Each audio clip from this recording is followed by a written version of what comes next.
All right, so we learned that the parables are about Jesus. That means that there are people doing them wrong because they do them with no Jesus. Because there are so many people doing parables wrong, I thought we would take a minute or three and talk about how to do parables right. You see, there's actually a right way to approach the parables. And if you don't do it, you're going to miss the whole point and end up in a weird spot. So there are four rules to understanding the gospel inside of the parables. There are four laws to receive the gospel. The first is that the parables are about Jesus, not you. If you can do the whole parable and you think you understand it, and nowhere in that whole parable can you find Jesus, you can only find yourself, you're doing it wrong. Start over. Look for Jesus, not for you. Jesus is in all of the parables. If you don't find Jesus, you're doing it wrong. Don't do that thing. Start over. Number two, the parables don't contradict the rest of the scriptures. You see, the parables are narratives, they're stories. And so you have to read in what you know to understand even more about them. To the one who has, more will be given. But that means then that you cannot sort of take what you want the parable to mean and use it to offset the clear word of God, which would say something like, I don't know, by works of the law, no one can be saved. So if your understanding of the parable somehow contradicts the clear word of God, you're doing it wrong. Start over. Number three, if you actually want to understand not what's wrong about the parable, but what's right, look for the weird thing.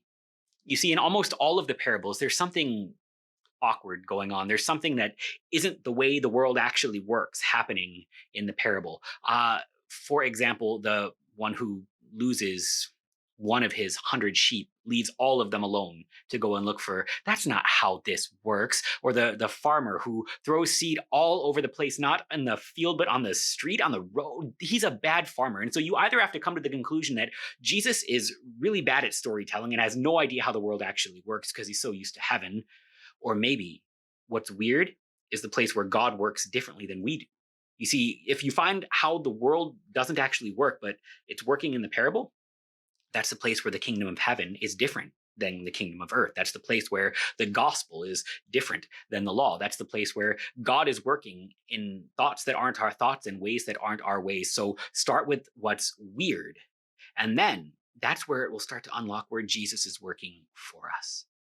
And then the last rule to understanding the gifts of the parables is that you can get too far into the weeds in some of these things. So be careful. Like, you don't need to necessarily unpack every last little detail, because in all of it, sooner or later, analogies break down. That's the point of analogies. They're like a thing, but they're not. And so if you want to get so far into the weeds, you're going to actually lose sight of the larger thing. You will lose sight of the forest for the trees. And so look for Jesus by looking for what's kind of weird in the parable. Make this about him working for you, and don't contradict the clear word of God. And all of a sudden, the parables will over and over again preach to you Christ crucified for the forgiveness of sins. They will reveal to you the kingdom of heaven through the gospel. And in many and various ways, we actually get a new way to sort of wrestle with the frustrations of sin, death, and the devil in light of a gospel that frees us from all of them.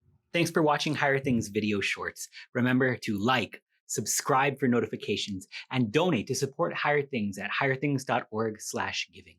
If you like this video, check out our website, higherthings.org, and check out more content from Higher Things.